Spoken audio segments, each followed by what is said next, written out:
आप सभी को जय मसीह की। आज परमेश्वर के वचन में आप सभी का स्वागत है। परमेश्वर पिता आज अपने वचनों के द्वारा आप सबको बहुत ऐसे आशीष को दे। पिता परमेश्वर अपने वचनों के द्वारा आपसे बोले और बातचीत करें। आज हम परमेश्वर के वचन से आशीषों को प्राप्त करने के विषय में सीखेंगे। कई बार हम परमेश्वर के आशीषों को हम अपने जीवन में नहीं देख पाते।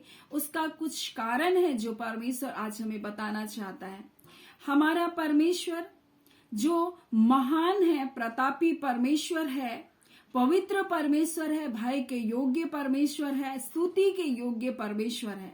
वो पराक्रमी परमेश्वर है और उसका वचन इस प्रकार से निर्गमन 15 उसका 11 में इस प्रकार से लिखा है, यहोवा देवताओं में तेरे तुल्य कौन है।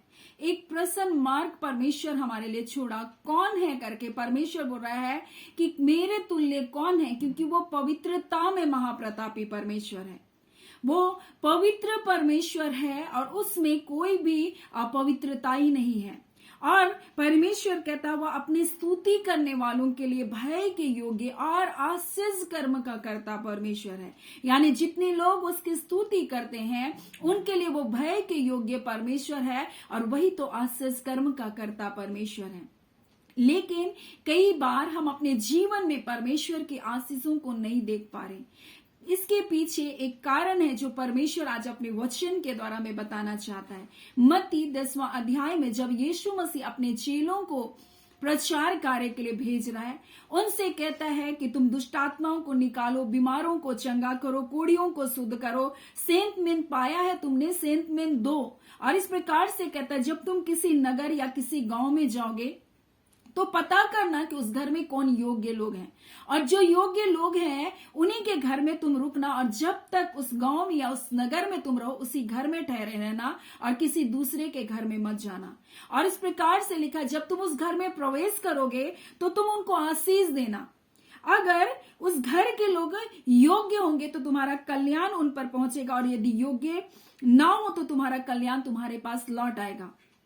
और आज हम परमेश्वर के वचन से इस बात को सीखेंगे कि हम किस प्रकार से परमेश्वर के योग्य बन सकते हैं, ताकि हम परमेश्वर के उन आशीषों को, उन भलाइयों को अपने जीवन में देख सके। और परमेश्वर का वचन यह स्पष्ट कह रहा है कि तुम आशीष देना, अगर योग्य होंगे तो आशीष मिलेगी, अगर योग्य नहीं होगा तो वापस लौट आएगा। वो आशीष से आपके पास वापस लौट आएगी। ऐसा करके परमेश्वर का वचन हमसे कह रहा है। आज कई बार लोग चंगाइयों को नहीं पा रहे, छुटकारे को नहीं पा रहे। क्यों नहीं पा रहे अपने जीवन में? क्योंकि उन्होंने कभी भी परमेश्वर के योग्य अपने जीवन को बनाना नहीं चाहा, कभी भी परमेश्वर के योग्य चाल को चलना नहीं चाहा, कभी भी अपने मन को परमेश्वर की ओर फेरना नहीं चाहा। इसलिए उन्होंने कभी भी परमेश्वर की आशीषों को अपने जीवन में नहीं देखा। उसके कल आए लोग, अपने जीवन में मसीह में आए लोग अद्भुत आशीष कर्म को प्राप्त कर लेते हैं, और जो बरसों बरस हैं वो उन आशीषों को क्यों नहीं प्राप्त करें? बरसों बरस आप एक ही जैसे बंधनों में क्यों पड़े हैं? कारण ये है कि हमने कभी भी उस योग्य चाल को चलना नहीं सीखा। और आज परमेश्वर का वचन हमें स्पष्टता से कहता है कि जो योग्य होंगे वही उन आशीषों को प्राप्त करेंगे, अगर योग्य नहीं होंगे तो वापस वो कल्याण, वो आशीषें आपके पास वापस लौट आएगी। और यही बात परमेश्वर आज अपने वचन के द्वारा हमें बताना चाहता है। भजन संहिता 16 उसका 3 में लिखा है, पृथ्वी पर जो लोग पवित्र लोग हैं वे ही आदर के लोग हैं और उन्हीं से मैं प्रसन्न होता हूं, परमेश्वर कहता है।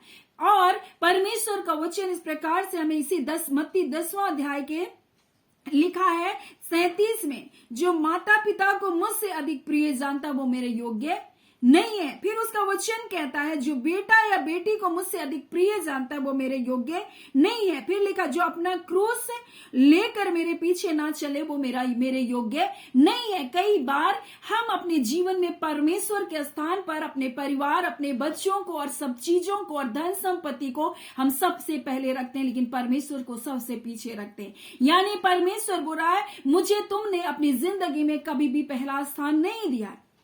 इसलिए तुम मेरी दृष्टि में क्या बन जाते हो? अयोग्य बन जाते हो।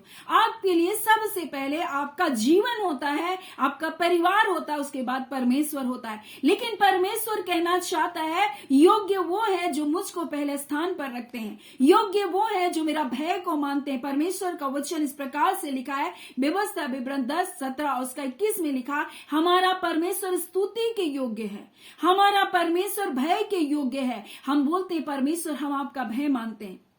हम अगर स्कूल में जाने वाले बच्चों को देखते हैं, वो टीचरों का भय मानते हैं, ऑफिस में कार्य करते हैं तो अपने अधिकारियों का भय मानते हैं, हम समाज में रहते हैं तो हम प्रशासन का भय मानते हैं, हम अधिकारियों का भय मानते हैं। लेकिन जिसने हमें रचा, हमें बनाया, क्या उसका भय मानते हैं?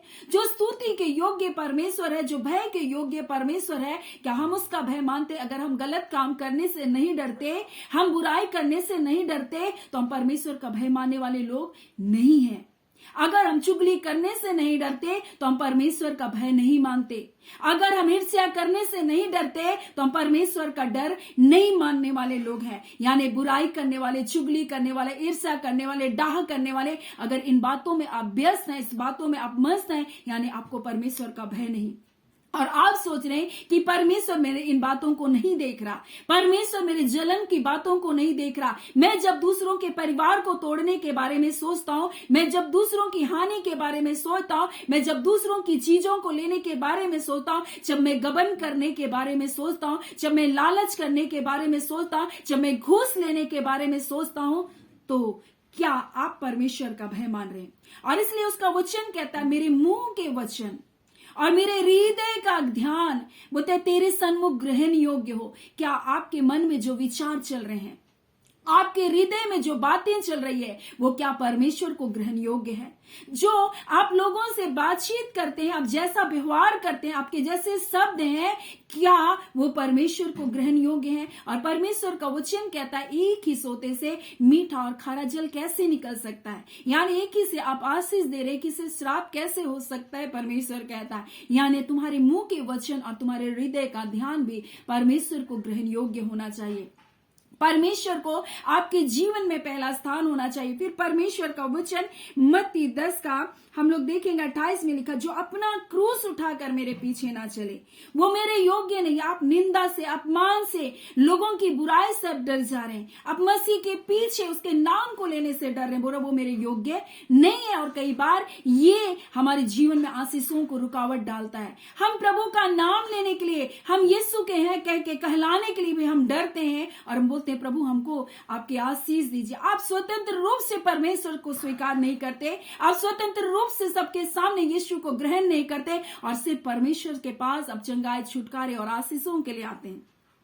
परमेश्वर ऐसा नहीं कि आपको नहीं देता, लेकिन देता है और कई बातों में आपके जीवन में रोक भी देता है, ताकि आप जाने कि आपका जीवन परमेश्वर के योग्य नहीं। और परमेश्वर चाहता है कि हम उसके योग्य जीवन को जिएं, हम उसके योग्य चाल चलन को जिएं, क्योंकि वो परमेश्वर पवित्रताई में महाप्रतापी है। बोलते हे यहोवा, देवताओं में तेरे तुल्य कौन है? तू तो पवित्रता में महाप्रतापी। और इसलिए परमेश्वर चाहता है कि हम पवित्र जीवन को जिएं। और इसलिए उसका वचन कहता है, पृथ्वी पर जो लोग पवित्र है वे ही आदर के योग्य हैं। और परमेश्वर बोलता है मैं उन्हीं से प्रसन्न होता हूं, उन्हीं के जीवन से प्रसन्न होता हूं। और आज परमेश्वर इसलिए कह रहा है, जब दुख, तकलीफ, पीड़ाएं, निंदा, अपमान आ रही है, आप तिरस्कार ना करें परमेश्वर का, उसके नाम का इनकार ना करें। और लिखा, जो क्रोस उठा करके मेरे पीछे नहीं आ सकता वो मेरे योग्य नहीं है। यानी मसीह के पीछे चलना कई बार लज्जा, ठट्ठा, अपमान का भी हमें सामना कर सकता है, दोषारोपण का भी सामना करना पड़ सकता है, तिरस्कार, छोड़े जाने का भी हमको सामना करना पड़ सकता है। आपके अपने प्रिय लोग आपको छोड़ भी देंगे, लेकिन परमेश्वर का वचन कहता है, जो क्रूस को उठा करके मेरे पीछे ना चले वो मेरे योग्य नहीं। जो मुझसे अधिक अपने बेटे को, अपनी बेटी को, अपने माता पिता को मुझसे अधिक प्रिय जानता है वो मेरे योग्य नहीं है करके परमेश्वर का वचन कहता है। और परमेश्वर का वचन कह रहा है, जो योग्य होंगे वही उन आशीषों को पाएंगे। और परमेश्वर हमें बता रहे कि हमारे मुंह के वचन, हमारे हृदय का ध्यान, हमारा चाल चलन परमेश्वर के योग्य होना चाहिए। परमेश्वर हमारे जीवन में पहला स्थान को रखना चाहिए। और इसलिए परमेश्वर का वचन कहता है, जब परमेश्वर के लोग आपको आशीष को देते हैं, वो आशीष आपके जीवन में आ जाएगी। परमेश्वर के लोग जब आपके जीवन में छुटकारे का वचन को बोलेंगे, उन परमेश्वर के छुटकारे का वचन को बोलेंगे, वो छुटकारा आपके जीवन में आ जाएगा। लेकिन आपको योग्य अपने जीवन को बनाना है। हाँ प्रभु, मैंने अपने मन में अनर्थ कल्पना को किया। परमेश्वर कहता है, मैं अनर्थ की कल्पना करने वाले मनों से मैं प्रभु करता है, मैं घृणा करता हूं। मैं घमंडी मन को, परमेश्वर घमंड से चिड़ी हुई आंखों को नीचा करता हूं। परमेश्वर कहता है, मैं झूठ बोलने वाली जीवों को से बोलता है मैं घृणा करता हूं। यानी कई बार हम झूठ बोलते हैं जीवों से, हम छल करते हैं, हम चापलूसी की बातें करते हैं, हम दो रंगी बातों को करते हैं, दूसरों के परिवारों को बिगाड़ने की बातें करते हैं। और ऐसी बातों को करने वाला परमेश्वर को नापसंद है। परमेश्वर इन बातों से नफरत करता है। इसलिए कई बार हमारे जीवन में आशीषें आते आते रुक जाती है, भलाइयां आते आते रुक जाती है, छुटकारा आते आते रुक जाता है। इसलिए परमेश्वर का वचन कहता है, जो योग्य होंगे, परमेश्वर का वचन कहता है, उन पर तुम्हारा कल्याण पहुंच जाएगा। और इसलिए बोलता है, परमेश्वर का वचन कहता है, पता लगाओ कि वहां कौन योग्य है। और परमेश्वर बोल रहा है, पता लगाओ कि कौन योग्य है। और जो योग्य है तुम उसको आशीष को दोगे तो परमेश्वर की आशीष उन पर ठहर जाएगी। और आज परमेश्वर बता रहा है कि हमें योग्य जीवन को जीना, योग्य चाल चलन को जीना, पवित्रताई का जीवन को जीना। हमारे हृदय के ध्यान परमेश्वर को ग्रहण योग्य होने चाहिए, हमारे होठों के शब्द परमेश्वर को ग्रहण योग्य होने चाहिए। और परमेश्वर बोल रहा है, जब तुम ऐसा करोगे, मेरी भलाई, मेरा छुटकारा, मेरे अद्भुत आश्चर्य कर्म, मेरी चंगाइयां तुम्हारे जीवन में आ जाएगी। और तुम देखोगे परमेश्वर की भलाइयों को, क्योंकि हमारा परमेश्वर पवित्रताई के कारण महाप्रतापी है। अपनी स्तुति करने वालों के लिए वो भय के योग्य है और वो आश्चर्य कर्म का कर्ता परमेश्वर है। आपके लिए अद्भुत आश्चर्यजनक कार्य को परमेश्वर करेगा, ऐसा करके परमेश्वर वादा कर रहा है। सो परमेश्वर पिता इन वचनों के द्वारा आप सबको बहुत ऐसे आशीष को दे। आमीन। आइए हम प्रार्थना करेंगे। धन्यवाद देते हैं जीवते सच्चे सामर्थी हमारे खुदावन परमेश्वर, राजाओं के राजा और प्रभुओं के प्रभु, प्रतापी परमेश्वर, अद्भुत युक्ति करने वाले पराक्रमी परमेश्वर, आपके प्रिय लोगों के साथ जो प्रतिदिन इन वचनों की सेवकाई से जुड़ते हैं प्रभु जी, हम उनके लिए प्रभु जी हम आशीष और कल्याण की घोषणा करते हैं। उनके परिवारों के लिए हम छुटकारे की घोषणा करते हैं प्रभु जी, बंधनों से तोड़े जाने की हम घोषणा करते हैं प्रभु जी। इनके पाप, इनके अपराध जो पिता परमेश्वर है उनको क्षमा के लिए प्रभु हम प्रार्थना करते हैं। यीशु आपके लहू से इनके पाप, इनके अपराध खुदावन परमेश्वर क्षमा किए जाए। इसी घड़ी खुदावन आपकी भलाइयां इनके जीवन में आने पाए। एक खुदावन परमेश्वर इनके जीवन में पिता परमेश्वर एक नया टाइम शुरू होने की घोषणा करते हैं, सब कुछ नया होने की घोषणा करते हैं पिता।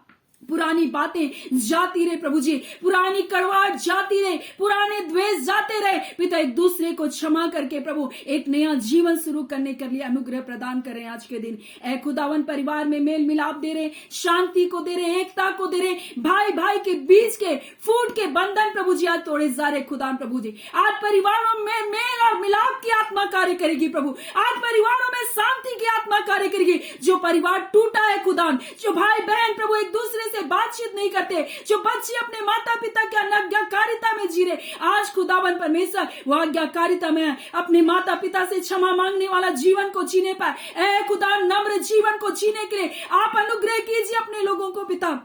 आज परिवार में मेल मिलाप की आत्मा कार्य करने पाए, हर रुकावट हर बंधन टूटे यीशु के नाम से। पवित्र आत्मा पिता आज इनके जीवनों में आप कार्य कीजिए, इनके हृदय इनके मनों में कार्य कीजिए, हर बुराइयां इनके जीवनों को छोड़कर जाने पाए पिता। आपकी अद्भुत आशीष और कल्याण की हम घोषणा करते हैं। आपके हर्ष और आनंद का तेल इनके जीवन पर उंडेला जाए खुदा प्रभु।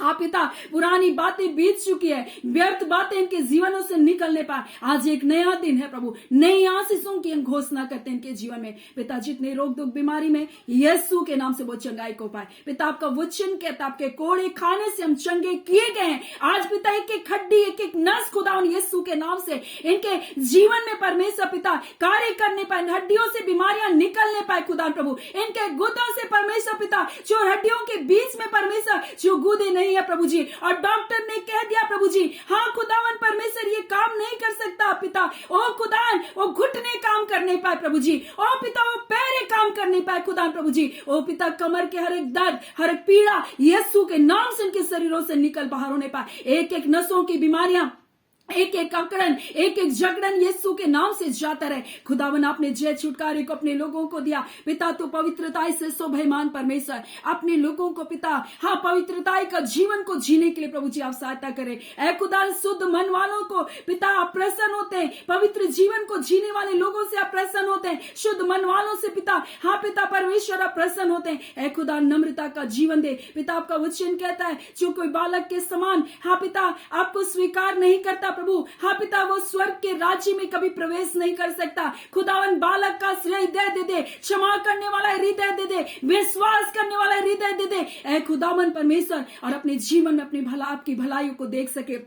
सृष्टिकर्ता परमेश्वर आप हैं, आपके लिए कोई काम कठिन नहीं, आपके लिए पिता कोई कार्य मुश्किल नहीं, आप भलाई को करते, आप छुटकारे को दे रहे, अपने लोगों के जीवन में आश्चर्य कर्म को कर रहे पिता, आपका धन्यवाद। आप पल भर में परिस्थितियों को बदलते, पल भर में अपने जल को दाखरस में बदल दिया, पल भर में परमेश्वर आंधी और तूफान शांत हो गए, यीशु आपके कहने से प्रभु थम गया। आज हम यीशु के नाम से उनके जीवन के आंधी और तूफानों का हम स्टॉप करते हैं प्रभु जी, जो इनके जीवनों को तहस नहस कर रहा है प्रभु, इनके जीवन को बिगाड़ रहा है प्रभु जी। ऐ खुदा वो बुराइयां इनके जीवन को छोड़कर जाए, वो गलत रिलेशनशिप की आत्मा है प्रभु इनके जीवनों को छोड़कर जाने पाए, हर प्रकार का गलत संबंध यीशु के नाम से आज टूटने पाए पिता, आपके लोगों का जीवन हर्ष और आनंद से भरे, आपकी शांति से भरने जा रहा है प्रभु, आपका धन्यवाद। आपने जय छुटकारे को दिया खुदावन परमेश्वर, अद्भुत आश्चर्यजनक कार्य को अपने लोगों के लिए आप कर रहे हैं पिता, हाँ पिता आपका धन्यवाद पिता, अपनी शांति अपने आनंद से अपने लोगों को परिपूर्ण किए पिता, आपका धन्यवाद।